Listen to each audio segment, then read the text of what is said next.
உலகெங்கிலும் நடக்கும் முக்கிய நிகழ்வுகளை குறுஞ்செய்தி வடிவத்தில் தெரிந்து கொள்ள ஆதன் செயலியை டவுன்லோட் செய்யுங்கள். ஆதன் செயலியை டவுன்லோட் செய்ய டிஸ்கிரிப்ஷனில் உள்ள லிங்கை கிளிக் செய்யவும். ராயன் படம் எப்படி இருக்கு? செம்மையா பண்ணிருக்காரு. இந்த ராயன் 2 வரதுக்கான வாய்ப்புகள்லாம் இருக்கு. ஐயோ, அது பயமும் இருக்கு. அதுக்கான சின்ன லீடு மாதிரி ஒரு போகுது. கதை அப்படின்னு எடுத்துக்கிட்டா வழக்கம் போல நார்த் மெட்ராஸோடு ரவுடிசம் கதை தான். அதில் ஒன்றும் புதுசாக ஒன்றும் இல்லை, புதுமையாக ஒரு விஷயமும் செய்யலை. கிட்டத்தட்ட வடசென்னை மாதிரி வச்சுக்கலாம். வடசென்னை வேற. தம்பி தங்கையை காப்பாத்துறதுக்காக வாழ்க்கையை வேற மாதிரி வாழ்ந்துட்டு இருக்காரு, ஒரு ஃபாஸ்ட் ஃபுட் வச்சுட்டு. அதே மாதிரி மியூசிக் பற்றி சொல்லுங்க. ஏ ரஹ்மான் அவர்கள். ஸோ அதனால சாங்ஸாக இருக்கட்டும், இந்த பேக்ரவுண்டாக இருக்கட்டும். முதல் முறையாக எனக்கு தெரிஞ்சு ஒரு நீண்ட நெடிய வயலன்ஸ் படத்துக்கு ரஹ்மான் பண்ண படம் இதாக தான் இருக்கும். இன்னும் இது வந்து ஃபேமிலி ஆடியன்ஸ் கண்டிப்பாக போக மாட்டாங்க. ஏன்னா குத்திக்கிட்டே இருந்தாங்கன்னாக்கா யார் ஃபேமிலி ஆடியன்ஸ் போவார்? கொண்டாடக்கூடிய ஒரு படமாக ராயன் வந்து அமையலை. அது அந்த கெட்டப்லாம் பார்த்தீங்கன்னா செயற்கையாக இருக்குது. அந்த காட்சி நடக்கிற இடத்துல, ஷூட் பண்ண இடத்துல, அந்த கதை நடக்கிற இடத்துல நம்ம ஒருத்தர் அங்கே இருக்கிற மாதிரி ஒரு பெயின் இருக்கும், ஒரு எக்ஸ்பீரியன்ஸ். அந்த எக்ஸ்பீரியன்ஸை ஆடியன்ஸ் மேலே ஏற்றுவார், கடத்துவார். அதுதான் வெற்றிமாறன். அதான் நம்ப முடியாமல் இருக்குது.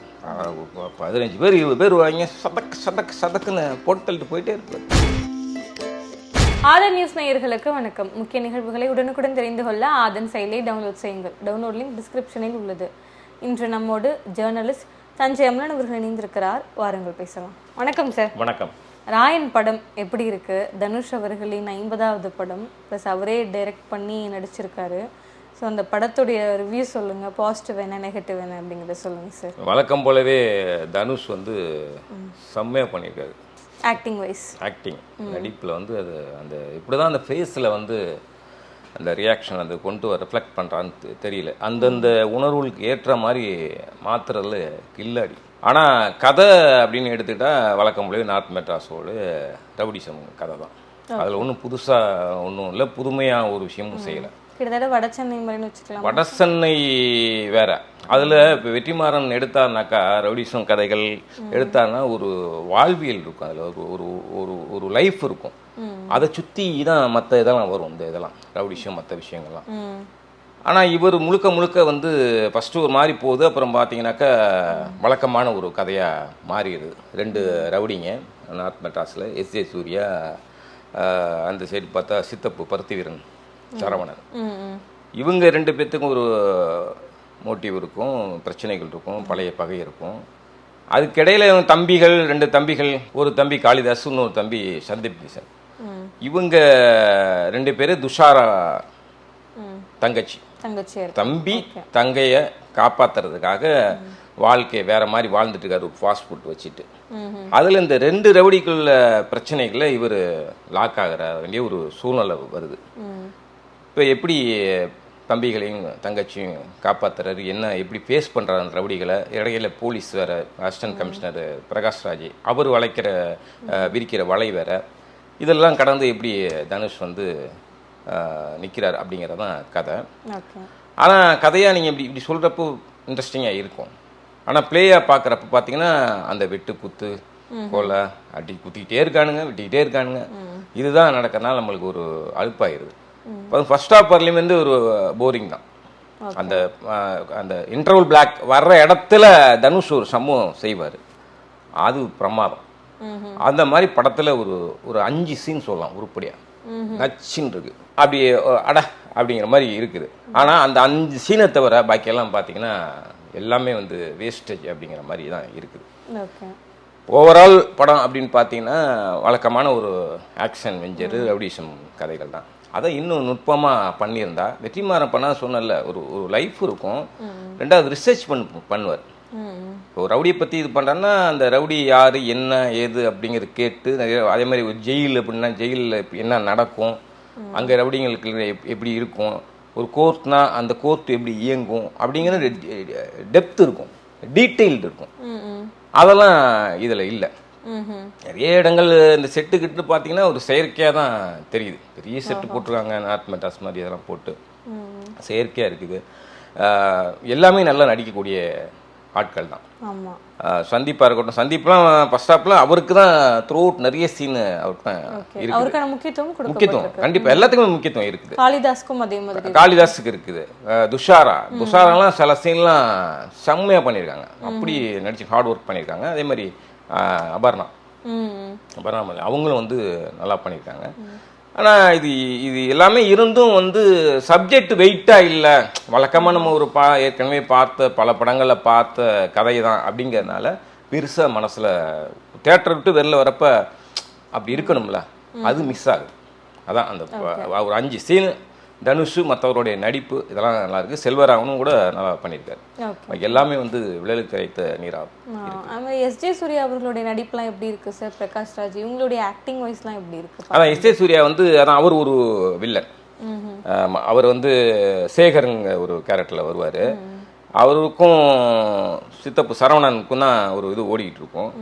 அதில் தனுஷும் எஸ்ஜேவும் ஃபர்ஸ்ட் சந்திக்கிற ஒரு சீக்வன்ஸி, நீ எப்படி கொன்ன அவனை, எப்படி துறை எப்படி கொன்ன அப்படின்னு கேட்குற சீன் தனுஷ்கிட்ட. இல்லைண்ணா நான் எனக்கு 2 தம்பிங்க தங்கச்சி, நான் கொல்லணும்ண்ணா, நான் நீங்கள் நினைக்கிற ஆள் இல்லைண்ணா அப்படின்னு தனுஷ் சொல்ல. இருக்கட்டும் உனக்கு அதெல்லாம் ஒன்றும் பிரச்சனை இல்லை, நீயா கொன்னியா இல்லை சேர்ந்து போய் கொன்னியா அப்படிங்கிற மாதிரி ஒரு இது பண்ணுவார். அதெல்லாம் பிரமாதமாக மிரட்டியிருக்காரு. ஒரு 2-3 சீனு எஸ்ஜே சூர்யா நல்லா பண்ணியிருக்காரு. ஆனால் அதுக்கப்புறம் பார்த்தீங்கன்னா நிறைய கத்துறார், சவுண்டு தான் இருக்கு தவிர அந்த 2-3 சீன் தவிர அப்புறம் நம்மளுக்கு போரிங் ஆயிடுது. இப்போ இந்த படம் குறிப்பிட்ட ரசிகர்கள் யார் பார்ப்பாங்க? ஃபேமிலியோட? கண்டிப்பா ஃபேமிலி ஆடியன்ஸ்லாம் போக மாட்டாங்க. கண்டிப்பா என்ன குத்திக்கிட்டே இருக்கானுங்க, குடங்குடமா ரத்தம் ஊத்திக்கிட்டே இருக்குது. துஷாரா கொண்டு ஒரு இடத்துல போட்டு தள்ளுறாங்க, 2-3 இடத்துல சம்பவம் செய்யறாங்க. அதெல்லாம் அது செஞ்சுட்டு ஒரு மர்டரை துஷாரா பண்றாங்க. பண்றப்ப டீட்டெயிலாக சொன்ன இருக்கிற எதுவும் தெரிஞ்சிடும் அப்படிங்கிறனால நுனிப்புல் சொல்றேன். பண்ணிட்டு கூலா டீ போட்டு சாப்பிடுவாங்க. இந்த முகமெல்லாம் ஒரே ரத்தம் வழிஞ்சிருக்கும், ரத்த சகதியா இருக்கும் முகமெல்லாம் குழப்பினால. அதோட டீ எடுத்துக்கிடுவேன், எனக்கெல்லாம் வாமிட் வருது. அப்படி ஒரு சீனா இருக்கு. அது ஆக்ஷன் நீங்க பண்ணலாம். பாத்தீங்கன்னா அது ஒரு பயங்கர வயலன்ஸா இருக்கு. ஏ சர்டிஃபிகேட் தான் கொடுத்துருக்காங்க, சென்சார் ஏ சர்டிஃபிகேட் தான் பரவாயில்ல அப்படின்னு சொல்லிட்டு ப்ரொடியூசர் கலாநிதி மார் வந்து ஓகே இருக்கட்டும், ஏன்னா அந்த பர்டிகுலர் சீனை இது பண்ணாக்கா அதோட வீரியம் போயிடும் அப்படின்னு சொல்லி ஏ சர்டிஃபிகேட் விட்டுட்டாங்க. ஒரு சில சீனை கட் பண்ணியிருந்தா யூஏ கிடச்சிருக்கும். ஆனால் இருக்கட்டும் சொல்லி, ஏன்னா கதையோட வெயிட்டே தான் அப்படி இப்படின்னு சொல்லி இருக்கட்டும் சொல்லி விட்டதாக 2-3 பேர் பேசினாங்க. ஆனால் எதுக்குங்கிற அதெல்லாம் ஒரே வன்முறையாக இருக்குது, ரத்த கவுச்சியாக இருக்குது. எவ்ரி சீன் ஒரு 4-5 இடங்களை தவிர பாக்கி எல்லாமே இதே தான். ரவுண்டு கட்டி அடிக்கிறது, சுத்து போடுறது, இது பண்ணுறது, குத்துறது, வெட்டுறது. அது அந்த பெண் பிள்ளையும் விட்டு வைக்கல. வீரமங்கை வேலுநாச்சியார் ரேஞ்சுக்கு துஷாரா வந்து காட்டியாதான் அந்த அப்படியே ரத்தம் சகதியாக இருக்கும். டீயை போட்டு குடிக்கிறேன், ரொம்ப அருவறுப்பாக இருக்குது அதெல்லாம். இப்போ வெற்றிமாறன் படத்தில் பார்த்தீங்கன்னா வன்முறை இருக்கும், ஆனால் ஒரு வேற மாதிரி ஒரு பியூட்டிஃபுல் மேக்கிங் இருக்கும். தனுஷ் வந்து ஏற்கனவே டைரக்ட் பண்ண படத்தில் ப்ரூவ் பண்ணியிருக்காரு, ஒரு டைரக்ஷன் வரும் அப்படின்னு ப்ரூவ் பண்ணியிருக்காரு. இந்த படத்தில் ஒரு யூஸ்வலான ஒரு படம், ஆனால் சில சீன்லாம் அவர் இந்த கண்ணிலே காட்டுற பாவனைகள் இருக்குல்ல, ஒரு லுக்கு தான், அந்த லுக்கு பேசும். அவ்வளோ அருமையாக பர்ஃபார்மர். ஆனால் அவரே பார்த்தீங்கன்னா படம் ஆரம்பித்து ஒரு 20 நிமிஷம் கழிச்சு தான் சீனுக்கே வராது. அது சாதாரணமாக ஒரு தனுஷ் ஃபேன் பெருசாக ஒரு ஓப்பனிங் எதிர்பார்ப்பாங்களே தனுஷ்டேருந்து, அது இல்லை. சப்புன்னு ஃபாஸ்ட் ஃபுட்டில் பார்த்தா ரைஸ் போட்டுட்டு இருப்பார் கேஷுவலாக. அதாவது ஒரு ஹீரோவை வந்து இப்படி தான் அறிமுகப்படுத்தணும் அப்படிங்கிற இந்த விதியும் இல்லைன்னு வச்சிங்களேன், அதெல்லாம் உடைக்கிறது தான் இது. அது கேஷுவலாக வராது. ஆனால் அந்த ஹீரோவுக்கான ஒரு ஃபேன்ஸ்னு இருப்பாங்கல்ல, அவங்க ஏமாற்றப்படுற மாதிரியான ஒரு சீன் 20 நிமிஷம் கழிச்சு தான் வராது. அந்த 15 நிமிஷம் பார்த்தீங்கன்னா ஃப்ளாஷ்பேக், பிளாக் அண்ட் ஒயிட்டில் ஓடுது படம். அப்பா அம்மா விட்டுட்டு போயிடுறாங்க, அவங்க டவுனுக்கு போயிட்டு வரேன்னு சொல்லிட்டு போகிறாங்க. இந்த 2 தம்பிங்க ஒரு தங்கச்சியோட காவை காத்துட்டு இருப்பான். போனவங்க திரும்பியே வரல, என்னாச்சு ஏதாச்சுன்னு தெரியல, ஆக்சிடென்ட்ல செத்து போயிட்டாங்களா இல்லை என்ன காரணமே தெரியாமல் அங்கே ஒரு பிரச்சனை நடக்குது. தம்பி தங்கையை காப்பாற்றுறதுக்காக ஒரு வண்டி ஏறி வர்றாரு. கட் பண்ணால் மெட்ராஸ், இங்கே வந்து கோயம்பேடு மார்க்கெட் மாதிரி ஒரு இடத்துல வேலை செஞ்சு பிழைக்கிறாரு. அவர் செல்வராகவன் வந்து கை கொடுக்குறாரு. அப்புறம் பார்த்தா அப்படியே பிளாக் அண்ட் ஒயிட் அப்படியே கலராக மாறுது. மாறினோன்னே எல்லாம் தம்பிக்கெல்லாம் வளர்ந்துறாங்க, இவர் வளர்ந்துறாரு, என்ன செய்கிறாருங்க, அதான் அந்த பாஸ்போர்ட்டில் ஓப்பன் ஆகல எப்படி சீக்வன்ஸ் போகுது. Okay sir. அது ஃபர்ஸ்ட் ஆஃப் ஃபுல்லாக பார்த்தீங்கன்னா ஒன்றுமே இல்லை. அது தனுஷுக்கான தீனியும் பார்த்தா பெருசாகவும் இல்லை. பல நேரம் தான் சொன்னல, இவங்களுக்கு எல்லாத்துக்கும் முக்கியத்துவம் கொடுத்துருக்காங்க. அதில் சந்தீப் அவர் தான் வந்து ஸ்கோர் பண்ணுற மாதிரி ஃபர்ஸ்ட் ஆஃப் நிறைய சீன்ஸ் அவரை பில்ட் பண்ணுற மாதிரி இருக்குது. அதெல்லாம் வந்து மனசு வேணும், தனுஷுக்கு வந்து மனசு வேணும். நம்ம தான் ஹீரோ அப்படின்னு இல்லாமல் அந்த கேரக்டருக்கும் முக்கியத்துவம் கொடுக்குறது. ஆனால் ஃபேன்ஸ் ஏமாந்துருவாங்களே, அது நடந்திருக்கு. அது அது அது அது மீறி வந்து தனுஷ் ஒரு 4-5 இடங்கள்ல அப்படி ப்ரூவ் பண்ணுறதான் ஒரு திருப்தியாக இருக்குது, அவ்வளோதான். சார் அதே மாதிரி மியூசிக் பற்றி சொல்லுங்கள். ஏஆர் ரஹ்மான் அவர்கள், ஸோ அதனால சாங்ஸாக இருக்கட்டும், இந்த பேக்ரவுண்டாக இருக்கட்டும், இதெல்லாம் எப்படி இருந்துச்சு சார்? இந்த படத்துக்கு முதல் முறையாக எனக்கு தெரிஞ்சு ஒரு நீண்ட நெடிய வயலன்ஸ் படத்துக்கு ரஹ்மான் பண்ண படம் இதாக தான் இருக்கும். மொத்தமே ஒரு ஒரு ஒரு அழுத்தமற்ற கதை, ஃபுல்லாகவே வயலன்ஸு, வெட்டு குத்து ரத்தமாக இருக்கிற ஒரு முழு நீள படத்துக்கு முதல் முறையாக ரஹ்மான் இதாக தான் இருக்கும். பாம்பே பண்ணியிருக்காரு, மணிரத்னம் படம் நிறைய பண்ணியிருக்காரு. ஆனால் அதில் ஒரு இது இருக்கும்ல, அந்த மாதிரி இல்லாமல் ஃபஸ்ட்டு படம் இதாக தான் இருக்கும். சாங்ஸ் அந்த போகி போகின்னு ஒரு பாட்டு, கிளைமேக்ஸ் சாங், அதெல்லாம் பிரமாதம் மிரட்டி எடுத்திருக்காரு. சில இடங்கள் ஆறாறு இதெல்லாம் வந்து இசைப்புயல் விளாண்டுருக்காரு. ஆனால் இந்த சப்ஜெக்டுக்கு ஒரு ஏஆர் ரஹ்மான் போன இமாலய ஒரு நபர் தேவையா அப்படின்னா அப்படிலாம் ஒன்றும் கேட்கல, இந்த கதை கேட்கல. அதேமாதிரி பெரிய செட்டு இதெல்லாம் போட்டிருக்காங்க.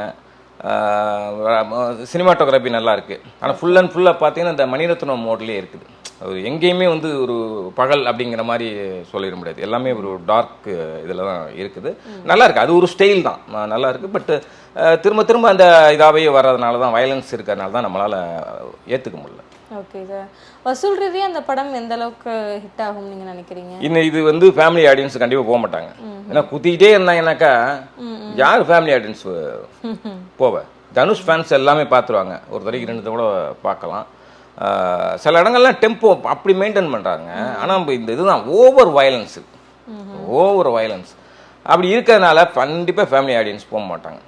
இந்த திங்கக்கிழமெலாம் பார்த்தீங்கன்னா அது நம்ம சொல்ல முடியாது. இப்போ தான் நீங்கள் தான் ரிலீஸ் ஆகிருக்குது, ஆடியன்ஸ் என்ன ஃபீல் பண்ணுறாங்க என்னன்னு தெரியல. ஆனால் கண்டிப்பாக ஃபேமிலி ஆடியன்ஸ் போகிறதுக்கான வாய்ப்பு இல்லை. ஒரு ரெண்டு பொம்பளை பிள்ளைங்க தனியாக போய் படம் பார்க்குறதுக்கே ஒரு மாதிரி இதாக இருக்கும். அந்தளவுக்கு ஃபுல்லாகவே வயலன்ஸாக இருக்குது. அப்படி இருக்கப்போ தனுஷ் ஃபேன் கொண்டாடுவாங்க. அவங்க வந்து 2வது வாட்டி கூட பார்க்கறதுக்கான வாய்ப்பு இருக்குது, அவ்வளோதான். தவிர திரும்ப திரும்ப ரிப்பீட்டட் ஆடியன்ஸ் வருவாங்களா அப்படிங்கிற மாதிரி படமானா கண்டிப்பாக இல்லை. இப்போ இந்த வருஷத்தோட இந்த படம் வந்து பார்த்தீங்கன்னா ஒரு ஆவரேஜான படமா இல்லை ஓரளவுக்கு ஒரு ஹிட்டான? ஆவரேஜ் தான், ஹிட் அப்படிலாம் சொல்கிறதுக்கான வாய்ப்பு இல்லை, ஆவரேஜ் தான். அது இனிமேல் ஹிட்டு ஃப்ளாப்பா அப்படிங்கிறது அடுத்தடுத்த காட்சிகள் தான். இப்போ முதல் காட்சி முடிஞ்சிருக்குது, அடுத்தடுத்த காட்சிகள் தான் முடிவு செய்யும். இங்கே இன்னொரு பயமும் இருக்குது, ஆடியன்ஸு எல்லாம் கொண்டாட ஆரம்பிச்சிட்டாங்க வன்முறையை அப்படிங்கிறதுனால என்ன நடக்கும்னு நம்ம தீர்மானிக்க முடியாது. இப்போ அது ஆடியன்ஸ் தான், மக்கள் தான் தீர்மானிக்கணும். ஆனால் எனக்கு தெரிஞ்சாதான் வெகுஜன மக்கள் வந்து பார்க்குற சினிமாவா இது இல்லை, அது படத்துக்கு மைனஸ். பசங்க போவாங்க, ஃபேன்ஸ் போவாங்க, அவ்வளோதான். மற்றபடி ஒரு கொண்டாடக்கூடிய ஒரு படமாக ராயன் வந்து அமையலை. அது அந்த கெட்டப்லாம் பார்த்தீங்கன்னா செயற்கையாக இருக்குது. அது தங்கச்சிக்காரி வந்து துஷாரா வந்து ஏன்னா நீ எப்போதுமே மொட்டை வச்சுருக்க, முடி வளர்க்க மாட்டேங்கிற அப்படின்னா அது ஒரு ஸ்டைல் அப்படின்னு சொல்லிட்டு இது பண்ணுவார். அதெல்லாம் அந்த டயலாக்கும் தேவையில்லை, அந்த ஒரு கெட்டப்பும் தேவையில்லை, அப்படி தான் இருக்கணுங்கிற அவசியம் இல்லை. என்னமோ ஒரு கெட்டப் வித்தியாசமாக காட்டணுங்கிறதுக்காக வழிக்க திணிச்சு ஒரு செயற்கையாக அவருடைய கேரக்டரை உருவாக்கியிருக்காரு. அடுத்தடுத்து இனிமேல் வந்து தனுஷ் அவர்கள் படம் இயக்குறதுக்கான வாய்ப்புகள் இருக்கு? இல்லை அதெல்லாம் உண்மையில அவர் வந்து திறமை இல்லாமலாம் இல்லை, திறமை இருக்கிற ஆள் தான். அண்ணன் செல்வராகன் வழியில், இயக்குனர் வெற்றிமாறன் வழியில் அப்படிதான் அந்த படத்துக்கான சாயலை கொண்டு வந்திருக்காரு. இன்னொரு வெற்றிமாறனா வந்துருவோம், இன்னொரு செல்வராகனா வந்துருவோம்னு கொண்டு வந்துருக்காரு. ஆனால் அவங்களுக்கு ஒரு ஸ்டைல் இருக்குல்ல, அதை பிடிச்சிருப்பாரு. அவர் பார்த்தீங்கன்னா எந்த ஸ்டைலுமே இல்லாமல் இது பவர் பாண்டி பண்ணியிருப்பார். பிளேவே வந்து ஒரு அழகா இருக்கும், ஃபேமிலி ஆடியன்ஸ் உட்காந்து பார்க்குற மாதிரி, ரசிக்கிற மாதிரி, கொண்டாடுற மாதிரி கொண்டாடப்பட்ட படம். அப்படி பண்ணவர் மறுபடியும் இந்த இதில் ஆக்ஷன் அதகலத்தில் வந்து ஆக்ஷன் பண்ணுற தப்பில் வன்முறை ஓவராக இருக்கிற ஒரு வெயிட்டில் சப்ஜெக்ட் பண்ணுறதான் உடன்பாடில். மற்றபடி ஒரு இயக்குனராக வந்து நிற்கிறார். ஒரு நான் சொல்கிறேன் ஒரு 5-6 சீன் தான் உருப்படின்னு, அந்த 5-6 சீனும் வேலை வாங்கியிருக்க விதம் அதெல்லாம் வந்து ரொம்ப பிரமாதம் அப்படின்னு சொல்லலாம். அதனால் தனுஷுக்கிட்ட ஒரு பெரிய இயக்குனர் இருக்கிறான், அது இல்லைன்னு சொல்ல முடியாது. அடுத்தது கண்டிப்பாக படம் பண்ணுவார், ஏன்னா பண்ணிட்டார், 2 படம் பண்ணிட்டாரு, அது பண்ணாமல் இருக்க முடியாது. அது பண்ணுவார், தொடர்ந்து பண்ணுவார். அடுத்த படத்துலையாவது ஃபேமிலி ஆடியன்ஸ் பார்க்குற மாதிரி கொடுத்தாருன்னா தனுஷை வந்து ஃபேமிலி ஆடியன்ஸ் கொண்டாடுவாங்க. அது மிஸ் ஆகுது. அது மாதிரி அடுத்து இந்த ராயன் 2 வரதுக்கான வாய்ப்புகள்லாம் இருக்கு. ஐயோ, அது பயமும் இருக்குது. அதுக்கான சின்ன லீடு மாதிரி ஒரு போகுது. பிரகாஷ்ராஜ் கிளைமேக்ஸில் மறுபடியும் அந்த ராயனை பிடிக்கிறதுக்காக ஒரு இது பண்ணுவார். ஆனால் ராயன் சுவிட்ச் ஆஃப் பண்ணிட்டு அவர் வேற ஒரு ஏரியாவுக்கு மூவ் ஆகிட்டு இருப்பார். பார்ட் 2 அப்படின்னு போடலை, கண்டினியூ அப்படின்னு போடலை. பட்டு நினச்சா செய்வாங்க, பார்ட் 2லையும் இப்போ வச்சு செய்வாங்க. அது மாதிரி ஒரு வன்முறை தூக்கலான ஒரு படமாக இருக்குது. அது அப்படி தான் பண்ணணும்னு அவசியம் இல்லைங்க. அதுதான் மீண்டும் மீண்டும் சொல்கிறது வெற்றிமாறன் உதாரணத்துக்கு. படசனைன்னு ஒரு படம் பண்ணுறாரு, எவ்வளோ டீட்டெயில், எவ்வளோ டெப்த்து. நம்ம வந்து அந்த அந்த அந்த காட்சி நடக்கிற இடத்துல, ஷூட் பண்ண இடத்துல, அந்த கதை நடக்கிற இடத்துல நம்ம ஒருத்தர் அங்கே இருக்கிற மாதிரி ஒரு பெயின் இருக்கும், ஒரு எக்ஸ்பீரியன்ஸ். அந்த எக்ஸ்பீரியன்ஸை ஆடியன்ஸ் மேலே ஏற்றுவார், கடத்துவார் வெற்றிமாறன். அதுதான் வெற்றிமாறன். அந்த இது வேணும். ஒரே ஒரு ஆயுதங்க. எங்கள் ஊரில் வந்து சுளுக்கிமாங்க. எங்கள் நாங்கள் வாழ்ந்த இடம் பர்மா காலனின்னு ஒரு ரவுடிசம் இருந்த ஏரியா. அதனால் ஏன் அவ்வளோ திரும்ப திரும்ப அவ்வளோ பேசுகிறேன்னா, நெகட்டிவாக பேசலை, எனக்கும் கொஞ்சம் அந்த ஏரியாக்கள் தெரியும், பழகியிருக்கேன், ரவுடிகளோட இதெல்லாம் பழகியிருக்கேன். நாங்கள் சின்ன பிள்ளையா இருந்தப்போ சொல்கிறேன். அப்போல்லாம் நாங்கள் நேரில் பார்த்த ஆட்களில், அதனால் எப்படி நடக்கும்னாங்கிறது தெரியும். இதை பார்த்தீங்கன்னா அதனால அந்த சுளுக்கின்னு ஒரு ஆயுதம் யூஸ் பண்ணுவாங்க அந்த ரவுடிங்க, அதை வச்சு குத்தி கொள்வது.